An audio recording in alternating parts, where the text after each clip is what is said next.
So cyber security అనగానే first ఇప్పుడు like teenagers కానీ పెద్దవాళ్ళు అందరూ కూడా ఎక్కువ మంది యూజ్ చేసేది స్మార్ట్ ఫోన్స్ లైక్ టెక్నాలజీ.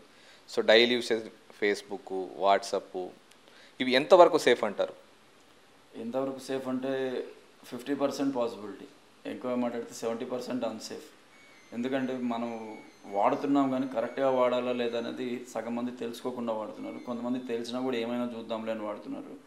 అంటే ఎలా ఉంటుందంటే వాట్సాప్ వాడాలన్నా నవేడేస్ అవి మిస్ కాలేము, మనం ఖచ్చితంగా వాటినే వాడాలి. బట్ అందులో ఎలాంటి డేటా ఫర్నిష్ చేయాలి, ఏది ఫర్నిష్ చేయకూడదు, ఎలాంటి మెసేజ్లు పెట్టాలి, ఏవి పెట్టకూడదు అనేది చాలా important sir. And most important ఏంటంటే చాలామందికి ఉన్న పర్సెప్షన్, నేను ఏదైనా పంపించి ఇక్కడ డిలీట్ చేసేస్తే ఎవరికి తెలియదు.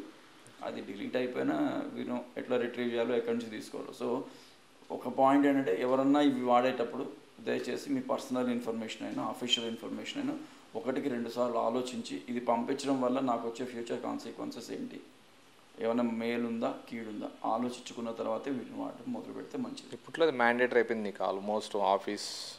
ఆఫీషియల్ కమ్యూనికేషన్ కావచ్చు, మొబైల్ అంటే లైక్ ఫొటోస్ కావచ్చు, వీడియోస్ కావచ్చు, పర్సనల్ థింగ్స్ కావచ్చు, అన్నీ కూడా లైక్ ఇట్స్ లైక్ పార్ట్ ఏమంటారు మన రెగ్యులర్ లైఫ్ అయిపోయింది.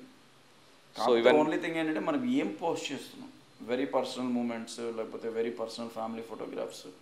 ఎస్పెషల్లీ చాలామందికి హ్యాబిట్ ఉంటుంది వాటర్ వరల్డ్కి పోయినప్పుడు, వాటర్ పార్క్ పోయినప్పుడు అసలు ఎలాంటి కాస్ట్యూమ్స్ వేసుకున్నాం అలాంటి ఫొటోస్ పెట్టచ్చా, వాటి వల్ల వచ్చే ఇబ్బందులు ఏంటి, డీప్ ఫేక్ అనే వర్డ్ తిరుగుతున్నప్పుడు చుట్టూ ఇలాంటివన్నీ పెట్టి మనమే మనకు కొత్త ప్రాబ్లమ్స్ తెచ్చుకోవడం అనేది it is not advice. Youth especially ఎత్తుకుంటే లైక్ ఫేస్బుక్లో, ఇన్స్టాగ్రామ్లో ఫొటోస్ పెట్టేస్తున్నారు.